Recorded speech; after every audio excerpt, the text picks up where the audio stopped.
ही गोष्ट हिना नावाच्या मुलीची आहे, जिची आई स्वर्गवासी झाली होती. परंतु तिचे वडील रमेश यांनी लोकांच्या सांगण्यावरून दुसरं लग्न केलं होतं. मीना एक गरीब कुटुंबातली होती. मीनावर 2 लहान भाऊ आणि 1 बहिणीची जबाबदारी होती. लग्नानंतर, हे पहा, मी तुझ्याशी लग्न केवळ माझी मुलगी हिना आणि मुलगा सोनूसाठी केलंय. माझ्याकडे खाण्यापिण्याची काही कमतरता नाही. स्वतःचं घर देखील आहे. तुला फक्त माझ्या मुलांना प्रेम द्यायचं आहे आणि त्या दोघांवर चांगले संस्कार करायचे आहेत. मला ते माहितीये, परंतु माझी फक्त एकच अट आहे. मी कधी माझ्या भावंडांसाठी काही केलं तर तुम्ही सुद्धा मला अडवणार नाहीत, कारण माझे माता पिता गरीब आहेत. हो, मला मान्य आहे, पण माझ्या मुलांना कसलीही कमतरता भासता कामा नये. माझ्या मुलांचा सांभाळ करून जो वेळ तुला मिळेल तो तुझ्या भावंडांना देऊ शकतेस. काही महिन्यानंतर मीनाला एक मुलगा झाला. सुरुवातीला मीना व्यवस्थित वागत असते, परंतु एक दिवस रमेश बाहेर गेल्यानंतर मीना रमेशच्या पहिल्या पत्नीचं कपाट उघडते, ज्याला त्याने हात लावायला सुद्धा मनाई केली होती. त्याच वेळी तिथे मोठा मुलगा सोनू येतो. हे काय चाललंय? तू माझ्या आईचं कपाट उघडून काय बघते आहेस?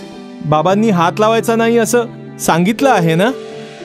मीनाला तिचा सावत्र मुलगा सोनूचा खूप राग येतो, पण ती विचार करते की यावेळी चिडचिड न करता तिने शांत राहिलं पाहिजे. अरे बाळा, मी तर एवढंच बघत होते की तुझ्या बाबांचा एखादा शर्ट धुवायचा आहे की नाही. म्हणजे मी वॉशिंग मशीन मध्ये धुतला असता. ते काय आहे ना की बाबांना कामाला जायचं असतं ना, तर कपडे तर स्वच्छ हवेत ना. सोनूला देखील मीनाचं म्हणणं पटतं आणि तो तिथून निघून जातो. पण एकदा घरात कोणीही नसताना मीना संपूर्ण कपाट उघडून पाहू लागते. अरे, ही एवढी मोठी पेटी कसली आहे? जशी ती पेटी उघडून पाहते तर काय, त्यात भरपूर दागिने ठेवलेले असतात. मीनाला ते दागिने पाहून लोभ सुटतो. अरे देवा, एवढे दागिने! मी तर सगळे दागिने ठेवून घेईन, पण कसं? यांना सगळं लगेच कळेल. सांगीन की चोरीला गेली. नको नको, उगाच पोलिसांची भानगड नको. काय करू? हा, एक आयडिया आहे. दुसऱ्या दिवशी रमेश जेव्हा ऑफिसला निघतो तेव्हा मीना सगळे दागिने घेऊन बाहेर पडते आणि सोनाराकडे जाते. हे पहा, हे सगळे दागिने व्यवस्थित पाहून घ्या. मला या दागिन्यांसारखे हुबेहूब नकली दागिने बनवायचे. हे असं किती मोठं काम आहे? होऊन जाईल, उद्या संध्याकाळी या. मीना दुसऱ्या दिवशी संध्याकाळी सगळे खरे दागिने काढून नकली दागिने ठेवते. असेच काही दिवस जातात. एक दिवस मीना म्हणते, ऐका ना, माझ्या बहिणीचं लग्न आहे. मला काही दिवसांकरता घरी जायचंय. मुलांना सुद्धा घेऊन जाते. मीना मुलांना घेऊन तिच्या घरी जाते. तिथे 10 वर्षाच्या चिमुरड्या रीनाला खूप काम करायला लावते. काय झालं, मुलं सावत्र असली तरी शेवटी ती तुझीच मुलं आहेत ना. चांगलं घर बघून तुझं लग्न लावून दिलं, पण तू तर. हे बघ आई, दुसऱ्याची मुलं सांभाळणं कठीण नाहीये तर अशक्य आहे, पण मी तर हे लग्न केवळ तुझ्या करता केलं होतं. ही भावंडांची सेना माझ्या मागे लावून ठेवलीयस ना, त्यांना पोसायचं म्हणून लग्न केलं. हे घे दागिने. मीना तिच्या आईला दागिने देत असताना रीनाने त्यांना पाहिलं. रीनाचे निरागस डोळे त्या दागिन्यांना ओळखण्याचा प्रयत्न करत होते. तेवढ्यात मीनाची नजर रीनावर पडते. आई, असे दागिने यांच्या पहिल्या पत्नीचे होते. मी माझ्या बहिणीसाठी तशाच डिझाईनचे नकली खोटे दागिने बनवले आहेत. किती सुंदर आहेत नाही? आता माझ्या बहिणीचं लग्न चांगल्या घरात होईल. लग्न आटपून मीना पुन्हा घरी निघून येते. घरी आल्यावर ती रीनाला म्हणते, ए रीना, तू आता 10 वर्षांची झालीयस. मुलींना घरातलं सगळं काम यायला हवं, म्हणून आजपासून तुझी शाळा बंद. उद्यापासून घरातलं सगळं काम तुला करायचंय. बाबांनी विचारलं तर सांग की तुला शिकायची इच्छाच नाही. आलं लक्षात? मग ती मुलाला म्हणते, आता तू एवढा मोठा झालायस की घराच्या खर्चाचा भार उचलायला हवास आणि लहान भावाकडेही लक्ष द्यायला हवं. आणि हो, बाबांनी विचारलं तर सांग की तुलाच काम करायचंय. हा, आणखीन काय हवं? मुलगी दिवसभर घरातलं काम करायची आणि मुलगा दिवसभर घराबाहेर राहायचा. सगळ्या घरावर मीना आणि तिच्या मुलांचं राज्य होतं. अगं रीना, लहान भावाला दूध दे ग जरा, केव्हापासून बिचारा उपाशी आहे. मगाशीच दिलं होतं आई. मग काय तो वेडा आहे का, उगाच रडतोय? तू जास्त आगाऊपणा करू नकोस हं. माझ्या मुलाच्या खाण्यापिण्याकडे तुझं अजिबात लक्ष नाहीये. आई, आता आम्ही सगळेच मोठे झालो आहोत. तो असं लहान मुलांसारखा रडत का बसतो? त्याला सांग नोकरी करायला. सोनू पण तर नोकरी करतो ना? हो करतो, पण तो अभ्यास तरी कुठे करतो? आता बघ, इतकी वर्ष नोकरी करतोय, बढती मिळवून चांगला पगार सुद्धा कमवतोय, तर त्याचा लग्नाचा विचार करायला हवा. पण आता असं वाटतंय की त्याच्या लग्नाआधी तुझंच लग्न करायला हवं. मीना रीनाचं लग्न अशा घरात लावून देते जिथे तिला 4 नणंद असतात. मीनाला वाटतं त्या सगळ्या मिळून रीनाला भरपूर त्रास देतील, पण घडतं नेमकं उलटच. एक दिवस मीना रीनाच्या सासरी जाते. तिथे तिची सासू, अरे या या, कसं काय येणं झालं? काही नाही, मुलीला भेटायला आले होते. हो, पण सुनबाई आता आराम करतेय. माझ्या मुलींना सांगते तुमच्या खाण्यापिण्याची व्यवस्था करायला. अरे, सुनेकडून काम करून घ्यायचं. मी तर तिच्याकडून सगळं काम करून घ्यायचे, पण ती कधीच काही बोलली नाही. हो, माझ्या सुनबाईने तिच्या वाढणीचं भरपूर काम केलं. तुम्ही सांगा काय येणं केलं? मीनाला सासूचं बोलणं ऐकून खूप राग येतो आणि ती तिथून निघून जाते. काही काळानंतर मीनाच्या पतीचं निधन होतं. बघ, आता तुझे वडील देखील या जगात नाही राहिले. बरं होईल जर तू सुद्धा इथून निघून गेलास. तसही जोपर्यंत मी जिवंत आहे तोपर्यंत हे घर माझंच असेल. सोनू घर सोडून निघून जातो. मीना आपला सख्खा मुलगा आणि सुनेसोबत जीवन व्यतीत करत असते. तिची दोन्ही सावत्र मुलं तिची कधीही विचारपूस करायला येत नाही. पण एक दिवस, दादा, आई कशी आहे? माहित नाही बहिणी, मी तर गेलो नाही. पण जेव्हापासून घरातून काढून टाकलंय, बस घर सावरण्याचा प्रयत्न करतोय. दोन्ही भावंड आईला भेटण्याकरता वडिलांच्या घरी जातात. तिथे मीनाची अवस्था बघून दोघेही आश्चर्यचकित होतात. मला एक ग्लास पाणी द्या. अगं आई, हे काय झालं? तू केवढी अशक्त झालीयस? ही माझ्या कर्माची फळं आहेत. सुनबाईने मुलाला माझ्यापासून वेगळं केलं. पैसे, दागिने सगळं घेऊन गेली. आज अन्नाच्या एका दाण्यासाठी मी पारखी झाले. मग दोन्ही भावंडे मिळून आईची सेवा करतात. विश्वनाथ आपली पत्नी सुनीता आणि मुलं दिव्या आणि चिंटू सोबत सातुनापूर गावात राहत असे. विश्वनाथ सुशिक्षित होता. तो एका शाळेत शिक्षक होता. पण त्याची पत्नी सुनीता मात्र अशिक्षित होती. ऐकलं का? मला पण थोडं लिहायला वाचायला शिकवा की. आयुष्यात कधीतरी त्याचा उपयोग होईलच ना. अरे, तुला कुठे नोकरी करायला जायचंय जे तुला इतकं शिकायचं आहे? जर माझ्यावर कधी काम करण्याची वेळ आलीच तर? असं कधीच नाही होणार. जर तुला शिकायचंच असेल तर तुझ्या मुलांकडून शिकून घे. मी तर नोकरीला चाललो. ए चिंटू, मला थोडं शिकवतोस का रे? एवढी मोठी झाल्यानंतर पण अभ्यास करणार आई तू? हो. आता माझी हायस्कूलची तर पुस्तकं वाचू शकणार नाहीस. मी तुला लहान मुलांच्या पुस्तकांचा अभ्यास करतो. घे, बोल. अ पासून अंड, आ पासून आरती, मोठ्या आ पासून आई. हा तर तुझी चेष्टा करतोय. त्याच वेळी गावातला एक माणूस धावतच त्यांच्या घरी येतो. सुनीता, सुनीता वहिनी, विश्वनाथ भावाचा ऍक्सिडेंट झालंय. विश्वनाथला हॉस्पिटलमध्ये भरती केलं जातं, पण तो वाचू शकत नाही. 2 दिवस घरातले सगळे रडत असतात. घरात चूल सुद्धा पेटलेली नसते. आता रडू नका मुलांनो, जे आपल्या नशिबात होतं ते झालं. पण तुम्ही काळजी करू नका, मी तुमचं शिक्षण थांबू देणार नाही. सुनीता नोकरीच्या शोधात बाहेर पडते, पण गावात तिला कोणतंही काम मिळत नाही. मुलांनो, आपल्या गावात अशिक्षित माणसांसाठी काहीच काम नाहीये आणि आपल्याकडे तर शेतीवाडी सुद्धा नाहीये. मी मुंबईला जाते, तिथून फार दूर नाहीये. मी तिथे मोलमजुरी करेन आणि तुम्ही इथे अभ्यास करा. मी तुम्हाला पैसे पाठवत राहीन. आई, एकदा शेजारच्या रामभाऊ काकांना विचारून तर बघ, त्यांची शाळेत ओळख आहे. कदाचित तुला शाळेत काहीतरी काम मिळू शकेल. सुनीता रामभाऊंच्या घरी जाते आणि नोकरीसाठी विचारणा करते. शाळेत आया म्हणून काम मिळू शकत होतं, पण रामभाऊ खोटं बोलतात. स्कूलमध्ये तर काहीच काम नाहीये, जा इकडनं. आता सुनीताकडे कोणताच मार्ग शिल्लक नसतो. ती मुंबईला निघून जाते. एका इमारतीचे बांधकाम सुरू होतं. सुनीता तिथे रोजंदारीवर काम करण्यास सुरुवात करते. तिथे रामभाऊंची मुलगी दिव्या आणि चिंटूला सारखी टोमणे मारत असते. हे दिव्या आणि चिंटू तर भिकारी आहेत. यांची आई आमच्याकडे काम मागायला आली होती आणि हे दोघे सुद्धा कधी पीठ तर कधी तांदूळ मागायला येत असतात. बिचारे दिव्या आणि चिंटू शांत राहून सगळ्या गोष्टी ऐकून घेत असतात.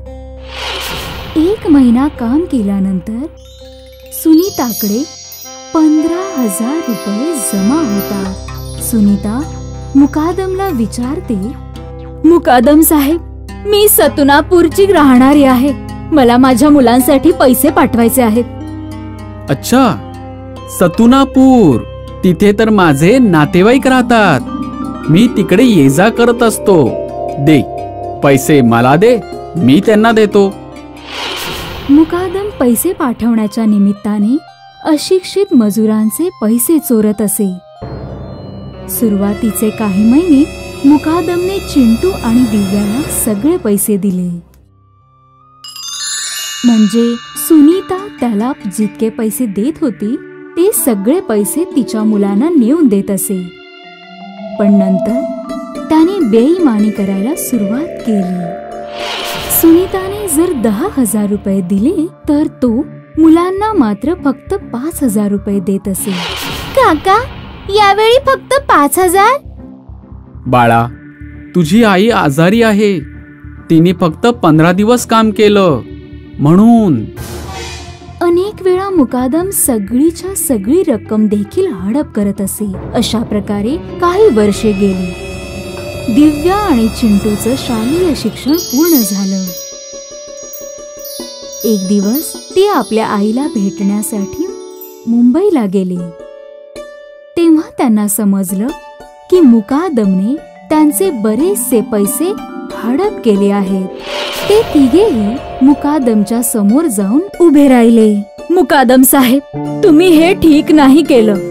माझ्या मेहनतीचे पैसे खात राहिलात. जितके पैसे तुम्ही हडप केले आहेत ते मला परत द्या. चल, जा इकडनं.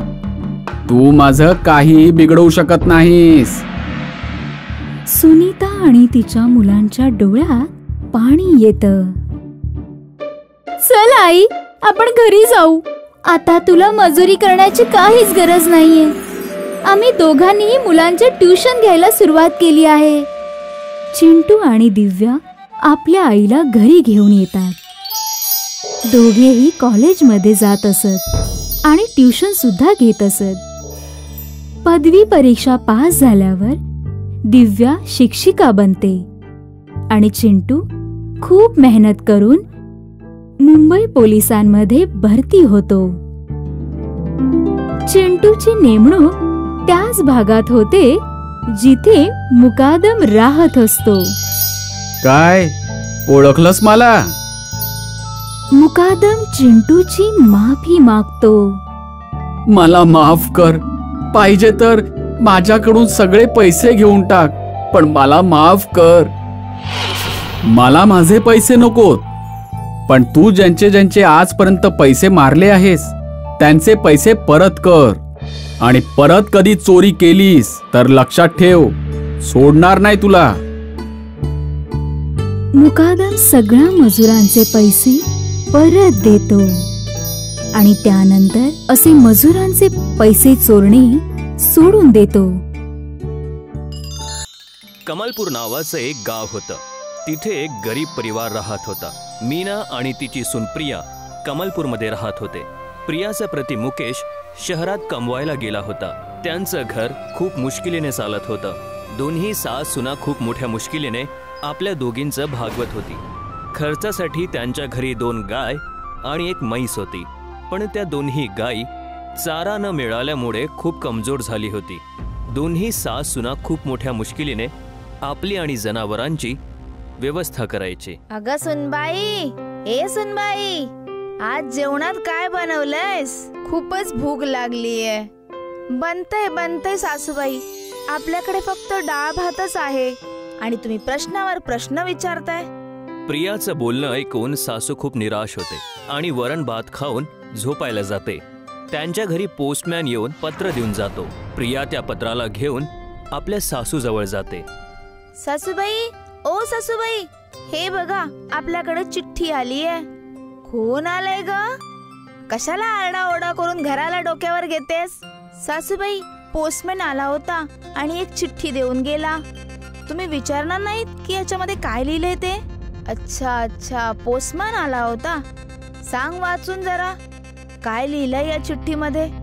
तेव्हा तो पोस्टमन, जेव्हा मी तरुण होती ना, तेव्हा आपल्या घरी यायचा. आता एवढ्या वर्षानंतर आला आहे. नक्कीच कोणतरी शुभचिंतकाची चिठ्ठी आहे. शुभचिंतकाबद्दल तर माहिती नाही. चिठ्ठी कोणीतरी रमेश नावाच्या माणसाने पाठवली आहे आणि सांगितलंय की त्याच्यासोबत त्याचे नातेवाईक पण येणार आहेत. त्यांच्या स्वागतामध्ये काही कमी नाही राहिलं पाहिजे. रमेश नावाचा माणूस कोणी दुसरा नाही तर माझा सख्खा भाऊ आहे. म्हणजे तुझा मामा येणार आहे इथे आणि रमेश भावाचे नातेवाईक सुद्धा. आपल्याला पूर्णपणे ह्या दोघांची काळजी घेतली पाहिजे, नाहीतर आपल्या घराची इज्जत जाईल हा सुनबाई. परंतु सासूबाई, आपण असं काय करू शकतो? फळ आणि मिठाई तर दूर, पण आपल्या घरामध्ये डाळ आणि भाताशिवाय आणखी काहीच नाहीये. दोन्ही सासू सुना खूप परेशान होऊन जातात आणि खूप वेळ विचार केल्यानंतर त्यांनी त्यांच्या म्हैशीला विकण्याचा विचार केला होता. त्यामुळे पाहुण्यांची खातिरदारी आणि काही दिवसांच्या किराणाचा इंतजाम केला होता. या म्हशीला मी खूपच प्रेमाने पाळलं होतं. जेव्हा ही लहान होती तेव्हापासून ही आमच्याकडे आहे आणि आता मजबुरीमध्ये आपल्याला या म्हशीला विकावं लागेल. सासू आणि सुना दोघी जणी म्हैशीला घेऊन पूर्ण गावामध्ये तिला विकण्यासाठी घेऊन जातात. पण पूर्ण गावामधून कोणीच बाहेर नाही येत. सगळे जण बघून आपापले दरवाजे बंद करतात, जसं काही कोणाला त्यांची मदत करायचीच नाहीये. जेव्हा म्हैस नाही विकल्या जात तेव्हा दोघीही जणी निराश होऊन घरी निघून जातात. हे बघून प्रिया आपल्या सासू सोबत बोलते आणि तिला म्हणते, सासूबाई, आपल्याला काहीतरी युक्ती लढवावी लागेल, ज्यामुळे आपल्या कुटुंबाची इज्जत पण जाणार नाही आणि आपली ओळख सुद्धा बनून राहील. असं कसं होऊ शकतं? जेव्हा पाहुणे येतील तेव्हा आपण त्यांना चाय आणि नाश्त्यामध्ये बिझी ठेवूया. जेव्हा जेवणाची वेळ येईल तेव्हा आपण काहीतरी युक्ती लढवूया.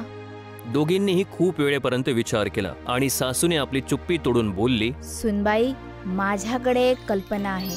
जसं मी सांगते तसंच तू करशील, बस. हा सांगा ना सासूबाई, काय विचार केलात?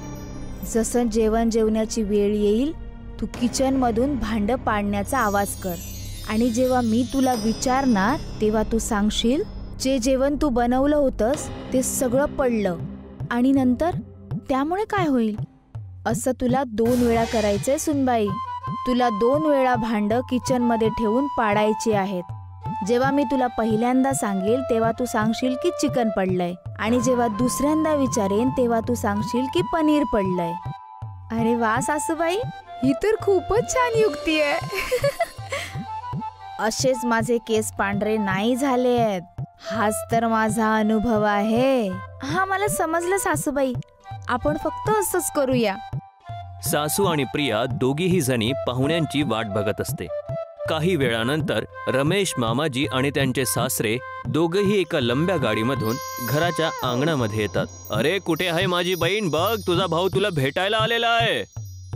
रमेश मामाजी आणि त्यांचे सासरे दोघी जण आपले सामान ठेवून घरात येतात. त्यांना खूप वर्षानंतर बघून सासू सुना खूप जास्त खुश होतात. अरे दादा, कसे आहात तुम्ही? तुझी चिठ्ठी वाचल्यानंतर मला खूपच आनंद झाला होता आणि आता तुला भेटल्यानंतर त्यामुळे मला खूपच आनंद होतोय. या ना भाऊजी, तुमचं स्वागत आहे.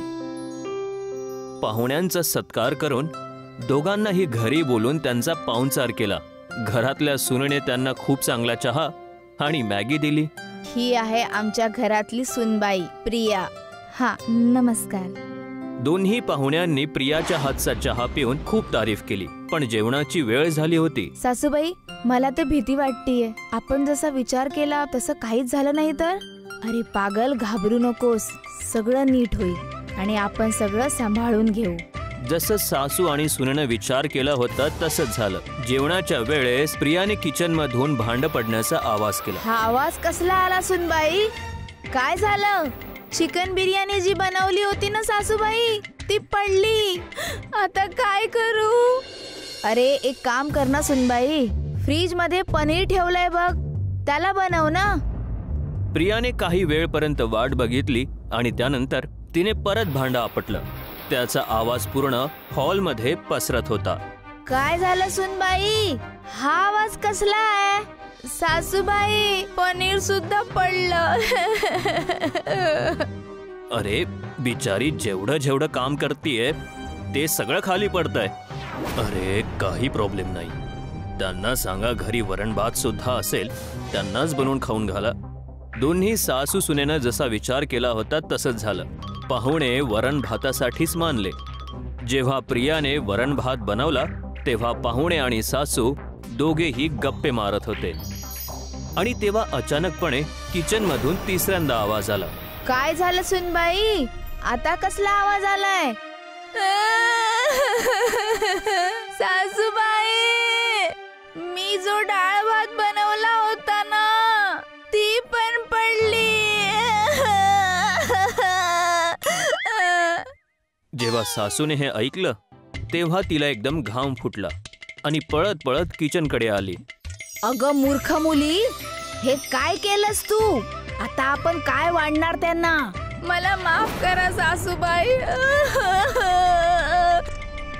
हॉलमध्ये बसलेले पाहुणे सगळी गोष्ट समजले होते आणि सासऱ्या बुवाने मामाजीकडे इशारा करत बोलले, अरे रमेश बाबू, आपण जे बाहेर गाडीमध्ये भेटवस्तू ठेवल्या आहेत त्यात चिकन आणि किराणाचं सामान ठेवलेलं आहे. तुम्ही त्यातलं ते काढून यांना देऊन द्या. यामुळे यांची आणि आपल्या दोघांचीही मदत होऊन जाईल. ठीक आहे सासरे बुवा, मी लगेच घेऊन येतो, तुम्ही चिंता नका करू. एवढं ऐकताच रमेश मामाजीने गाडीमधून सगळं सामान काढून त्यांच्या किचनमध्ये ठेवून दिलं. आभारी आहे मामा, आज तुम्ही आमच्या घराची इज्जत वाचवली. हो हो, खूप खूप आभारी आहे.